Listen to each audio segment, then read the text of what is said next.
दोस्तों और भक्तों, जब साहब श्री गुरु नानक देव मोदी खाने में लोगों के लिए अन्न और वस्तुएं तौला करते थे तो अक्सर तेरा ही तेरा कहकर तौलते जाते थे।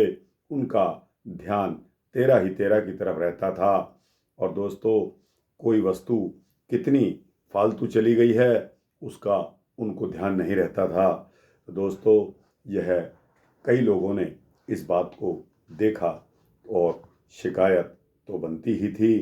दोस्तों, सुल्तानपुर लोधी में मोदी की जिम्मेदारी को कुशलता से तो निभा रहे थे, लेकिन उनके द्वारा किया गया कार्य उनके घर वालों को, यानी कि उनके जीजा जयराम जी को और बहन नानकी को पसंद इसलिए नहीं था क्योंकि एक तो वह खाली समय में भजन किया करते थे और दूसरा कुछ बचाते नहीं थे।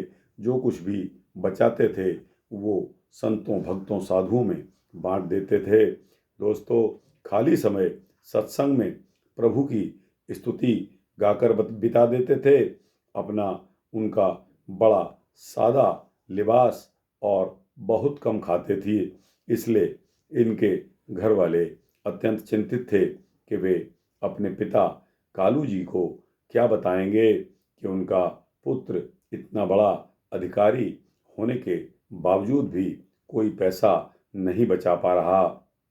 इसलिए उन्होंने विचार किया कि गुरु जी का अब विवाह कर देंगे तो इनकी घरवाली आ जाएगी तो शायद वो इसमें सुधार कर दे। दोस्तों, ताकि गृहस्थी में पड़ जाएंगे और साधुओं की संगत को भी भूल जाएंगे। अपने परिवार के लिए धन तो जोड़ेंगे ही।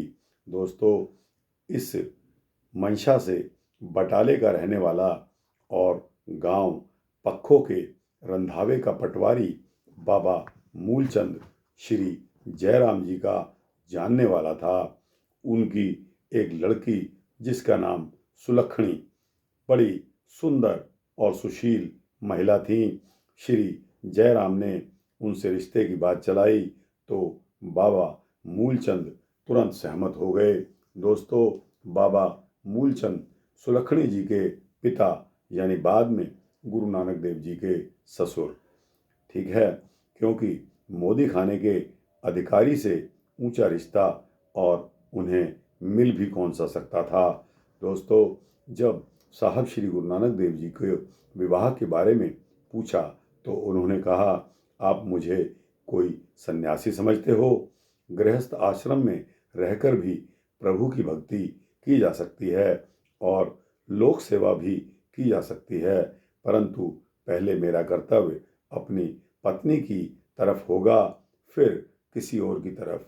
तो दोस्तों, श्री जयराम जी और बेबे नानकी, उनकी बड़ी बहन, जो पहले डरा करते थे कि धार्मिक विचार होने के कारण शायद गुरुजी विवाह करने से इनकार कर दें, परंतु जब उन्होंने विवाह के बारे में उत्साह दिखाया तो वे बहुत प्रसन्न हुए और उन्होंने तुरंत ही मुहूर्त भी निकलवा दिया और विवाह की तैयारियां शुरू हो गई।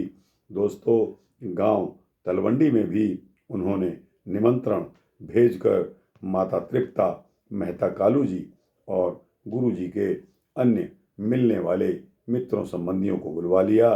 गुरु जी उस समय 18 वर्ष के हो गए थे। उनका विवाह 24 ज्येष्ठ संवत 1544 को निश्चित हुआ था।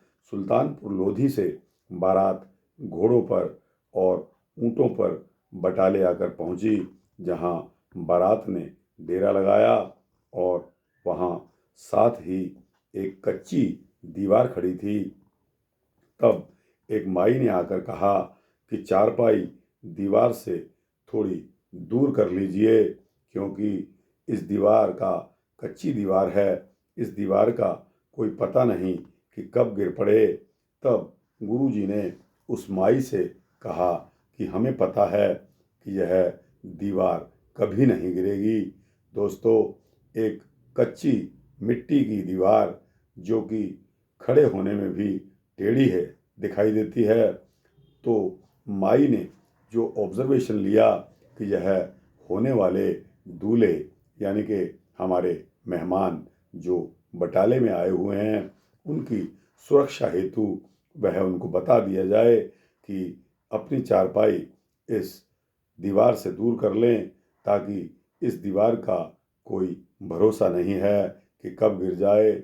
परंतु साहब श्री गुरु नानक देव जी ने कहा कि हे माई, यह दीवार कभी नहीं गिरेगी। वह आज भी बटाले में कच्ची दीवार सुशोभित है और आज तक वह दीवार गिरी नहीं है। वहाँ गुरुद्वारा सुशोभित है जिसका नाम दोस्तों, दीवार को पंजाबी में कंध कहा जाता है। तो गुरुद्वारा कंध साहब बहुत मशहूर है। आपका कभी वहाँ आना जाना हो बटाले की तरफ तो दोस्तों बटाले जाकर आप गुरुद्वारा कंध साहब के दर्शन अवश्य करना।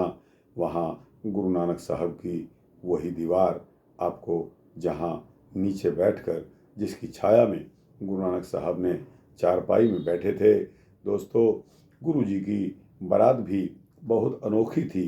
उसमें यदि राय बुलार जैसे बहुत बड़े बड़े धनवान शामिल थे तो साथ ही लंगोटियों वाले साधु और भगवे वस्त्रों वाले संत भी मौजूद थे। बटाले के लोग ऐसी बारात को देखकर हैरान हो रहे थे।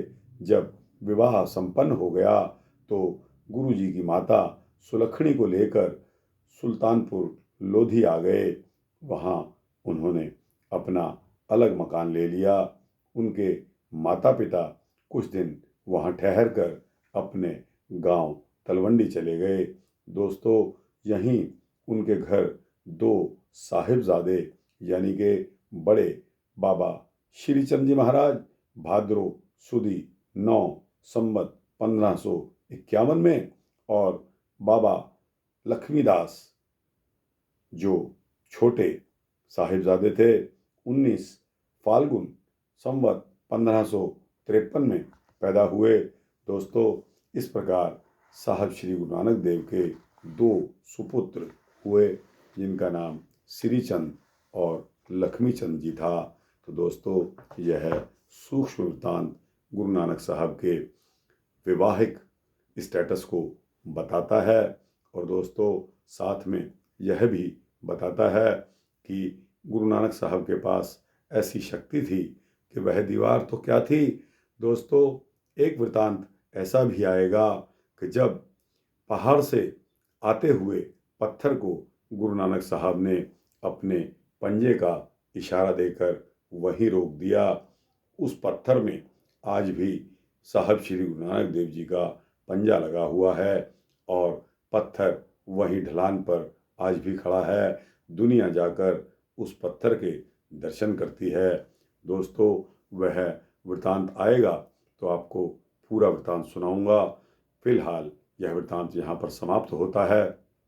आपको अच्छा लगे तो दोस्तों इसको लाइक और शेयर करते हुए अपने जैसे भक्तों, दोस्तों, जिज्ञासुओं को अवश्य भेजना और इस चैनल को सब्सक्राइब करेंगे तो आपको इसी तरह के सूक्ष्म भक्ति वृत्तांत देता रहूँगा, ऐसा मेरा संकल्प है।